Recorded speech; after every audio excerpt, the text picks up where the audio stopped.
प्रधानमंत्री नरेंद्र मोदी ने बीकानेर में आतंकवाद पर एक बार फिर से जमकर प्रहार किया। उन्होंने कहा कि आतंकवादियों ने धर्म पूछकर हमारी बहनों की मांग का सिंदूर उजाड़ दिया था।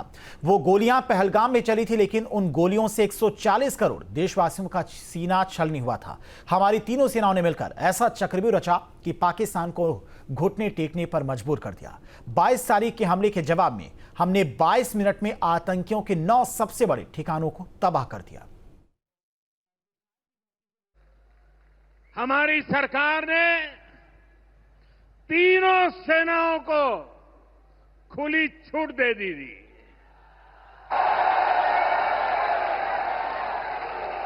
और तीनों सेनाओं ने मिलकर ऐसा चक्रव्यूह रचा कि पाकिस्तान को घुटने टेकने के लिए मजबूर कर दिया।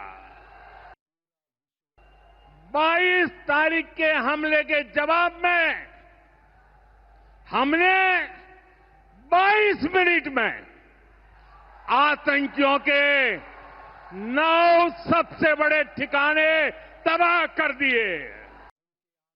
दुनिया ने और देश के दुश्मनों ने भी देख लिया कि जब सिंदूर बारूद बन जाता है तो नतीजा क्या होता है। एयर स्ट्राइक के बाद मैं आया था, तब मैंने कहा था, सौगंध मुझे इस मिट्टी की, मैं देश नहीं मिटने दूंगा, मैं देश नहीं झुकने दूंगा।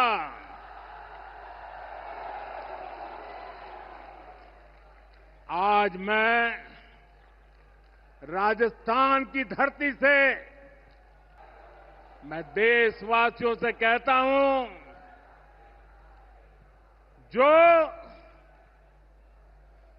जो सिंदूर मिटाने निकले थे, जो सिंदूर मिटाने निकले थे, उन्हें मिट्टी में मिलाया है।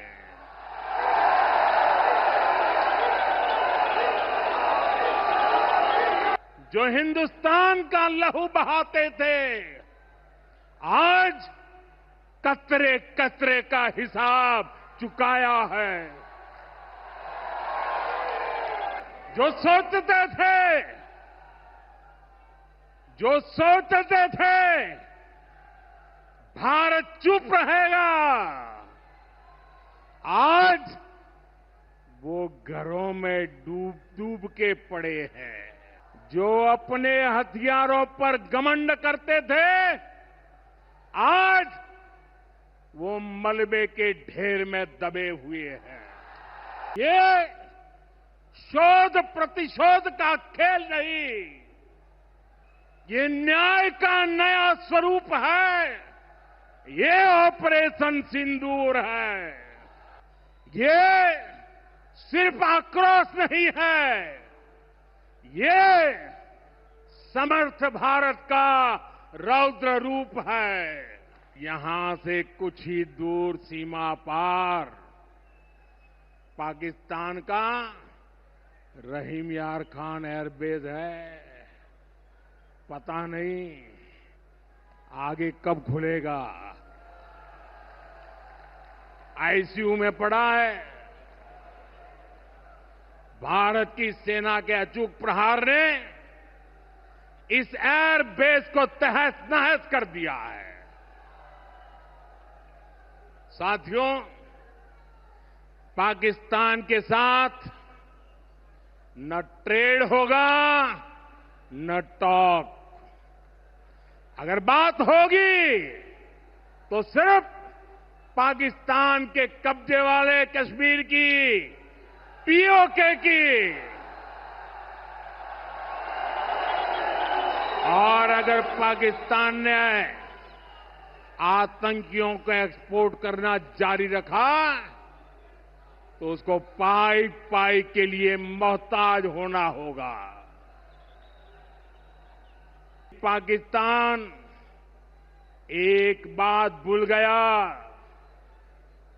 अब मां भारती का सेवक मोदी यहां सीना तान कर खड़ा है।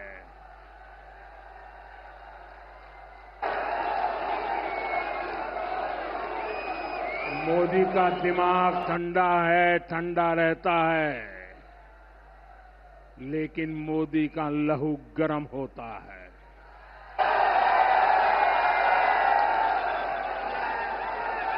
और अब तो मोदी की नसों में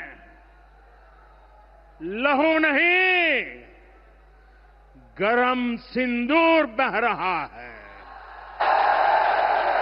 महाराजगंज जिले की नेपाल से लगी 84 किलोमीटर लंबी सीमा पर सुरक्षा एजेंसियां हाई अलर्ट पर है। एसएसबी, पुलिस और पीएसी के जवानों को मुस्तैदी से तैनात किया गया है। बिना वैध पहचान पत्र के किसी को भी भारत में एंट्री की अनुमति नहीं दी जा रही है। खुफिया एजेंसियों की रिपोर्ट के मुताबिक पाकिस्तान और बांग्लादेश से करीब 35 आतंकी नेपाल के रास्ते भारत में घुसपैठ की फिराक में है। इसी को ध्यान में रखते हुए बॉर्डर पर चौकसी और बढ़ा दी गई है।